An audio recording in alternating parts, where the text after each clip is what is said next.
আশা করি সকলে ভালো আছেন। ঠিক আছে, আবারও চলে এলাম একটা ইনফরমেটিভ ভিডিও নিয়ে। একটা দাদা ভাই জানতে চেয়েছিলেন, যে বলেছিল যে দাদা পিসিসি কীভাবে করব। তো পিসিসি নিয়ে একটা ডিটেলসে যদি ভিডিও হয় তো খুব হেল্পফুল হতো আর কি। তো আমার এই চ্যানেলটি করার উদ্দেশ্য হলো যে যে আমার কোনো ভিডিওর মাধ্যমে যদি কারোর যদি 1% মানুষেরও যদি আমি হেল্প করতে পারি, তো আমার ভিডিও বানানোটা সার্থক। তো ওই দাদা ভাইয়ের হচ্ছে গিয়ে কমেন্ট দেখে তো আমার মনে হলো যে আমি ওই ইনফরমেশানটা দিই।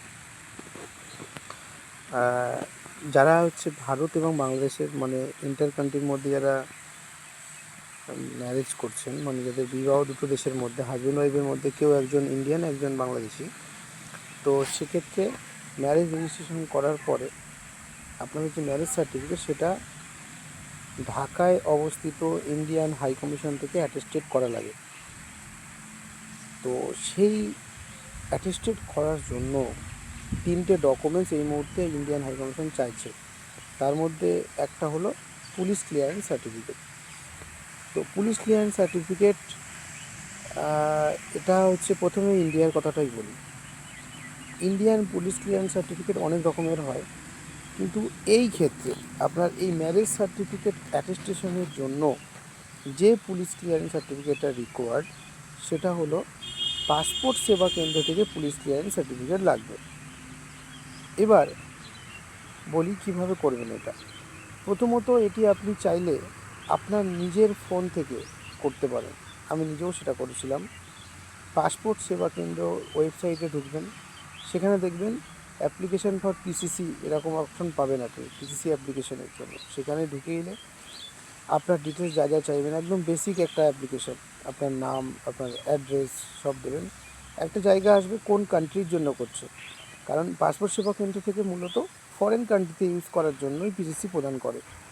তো সেক্ষেত্রে আপনি কান্ট্রি বাংলাদেশ সিলেক্ট করবেন। এরপরে চাইবে কি রিজনে করছেন, তো রিজনের জায়গায় আদার্স সিলেক্ট করবেন, কারণ ওখানে যে যে রিজনগুলো আছে সেই রিজনগুলো অ্যাকচুয়ালি আপনার এই মুহূর্তে যেটা কাজে লাগছে সেই কাজের জন্য অ্যাপ্রোপ্রিয়েট না।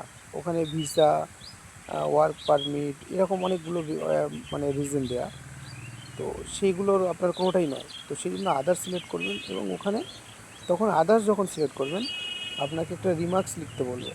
তো সেই রিমার্কসে আপনি লিখবেন যে consular service from Indian high commission Dhaka, এরকম একটু আগে পরে করে গুছিয়ে একটা, যে আপনি ইন্ডিয়ান হাই কমিশন ঢাকাতে কনজুলার সার্ভিস করার জন্য আপনার এটা রিকোয়ার্ড, এটা মেনশন করে দিলেই হবে।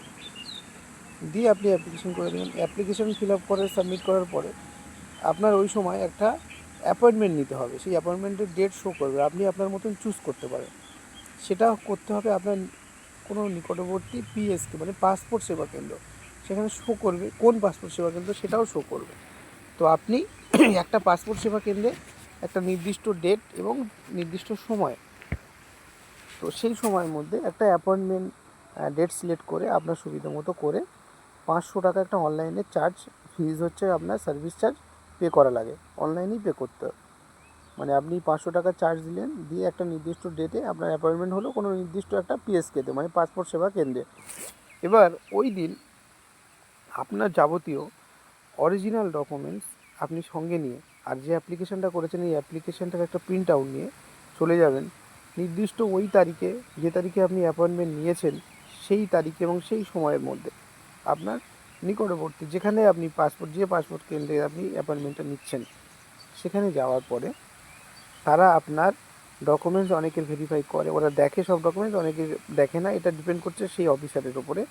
তো ওখান থেকে আপনার ফিঙ্গারপ্রিন্ট নেবে, আপনার পিকচার নেবে, আপনি যেমনটা আপনার পাসপোর্ট করার সময় যেমনটা করেছিলেন যদি আপনার খেয়াল থাকে, তো বলতে পারেন অনেকটা সেই রকম, হুবহু অনেকটাই সেরকম। তো ওখান থেকে যখন আপনার ওই পাসপোর্ট অফিসার যিনি আছেন তিনি ওকে করা দেওয়ার পরে আপনার ফোনে একটা মেসেজ চলে আসবে যে আপনার অ্যাপ্লিকেশনটা গ্রান্টেড হয়েছে, এবং আরও সেই সাথে একটা মেসেজ থাকবে যে আপনার এই যেটা গ্রান্টেড হয়েছে অ্যাপ্লিকেশান, সেটা আপনার লোকাল থানায় পুলিশ ভেরিফিকেশনের জন্য সেন্ড করা হয়েছে। এই মেসেজটা আসতেও পারে, নাও আসতে পারে, না আসলেও সমস্যা নেই, কিন্তু আপনার গ্রান্টেড হয়েছে পাসপোর্ট সেবা কেন্দ্র থেকে আপনার অ্যাপ্লিকেশানটা, এই মেসেজটা আপনি অবশ্যই পাবেন। এটা পাবেন মানে না, আপনার বুঝে নিতে হবে যে আপনার পাসপোর্ট অফিসের যে কাজটা ছিল সেটা কমপ্লিট। সেকেন্ড কাজ হলো পুলিশ ভেরিফিকেশান। আগেই বললাম আপনার পাসপোর্ট করার সময় যেমনটা হয়েছিল অনেকটা সেরকম।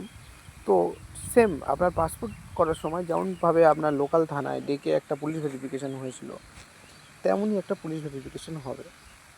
তো সেটার জন্য আপনার সেই থানা থেকে, যে থানায় আপনার এটা হচ্ছে অ্যাপয়েন্টমেন্টে যাচ্ছে, সেই থানা থেকে আপনাকে ফোন করবে। ইভেন আপনার কাছে একটা এমনও মেসেজ আসতে পারে যে কোন ডিআইবি অফিসার, ঠিক আছে, কোন ডিআইবি অফিসার মানে আপনার এই দায়িত্বটা পালন করবেন, মানে অর্থাৎ আপনার এই ফাইলটা নিয়ে দেখবেন, ভেরিফিকেশন করবেন। তো সেই ডিআইবির নাম, ফোন নাম্বার পর্যন্ত আপনার মেসেজে চলে আসে এবং আপনাকে থানা থেকে ফোন করবে এবং ওরাই আপনাকে বলে দেবে থানা থেকে যে কী কী ডকুমেন্টস আপনাকে সঙ্গে নিয়ে যেতে হবে। ঠিক আছে, এখন সব ডিজিটাল হয়ে গেছে, সব অরিজিনাল ডকুমেন্টস নিয়ে যেতে হয়। সেই অরিজিনাল ডকুমেন্টসগুলো একটা পোর্টালে আপলোড করতে লাগে, যিনি ডিআইবি আছেন তিনি নিজেই আপলোড করবেন। তো অ্যাজ পার ডিআইবি রিকোয়ার যে ডকুমেন্টসগুলো বলবে এগুলো নিয়ে চলে যাবেন। তো আপনার ওখান থেকে থানা থেকে পুলিশ ভেরিফিকেশন ওকে করে দিলে আপনার কাছে মেসেজ আসবে যে আপনার এটা ওকে হয়ে গেছে এবং আপনি ওই আপনার একটা যে নাম্বার হয়, যে ফাইল নাম্বার, সেই ফাইল নাম্বারটা দিয়ে আপনি স্ট্যাটাসও চেক করতে পারবেন যে আপনার এখন অ্যাপ্লিকেশনটা কোন স্ট্যাটাসে আছে এবং তারপরে আপনি ওই অনুযায়ী দেখার পরে আপনি ট্র্যাক করতে পারবেন। এবং যখন আপনার পিসিসি গ্র্যান্টেড হয়ে যাবে তখন সেটা আপনার পোস্ট অফিস মারফত, যেমনটা আপনার পাসপোর্টের ক্ষেত্রে হয়েছিল, পোস্ট অফিস মারফত আপনার বাড়িতে চলে আসবে বা আপনি নিজে গিয়েও পোস্ট অফিস থেকে নিয়ে আসতে পারবেন। এই ছিল, তেমন কিছু না। মানে আপনি এটা যদি মাথায় রাখেন যে আপনার পাসপোর্ট করার সময় যা যা প্রসিডিওর ছিল তেমনই বলতে পারেন, ডকুমেন্টসও আপনার তেমনই সেই জিনিসগুলো চাইবে।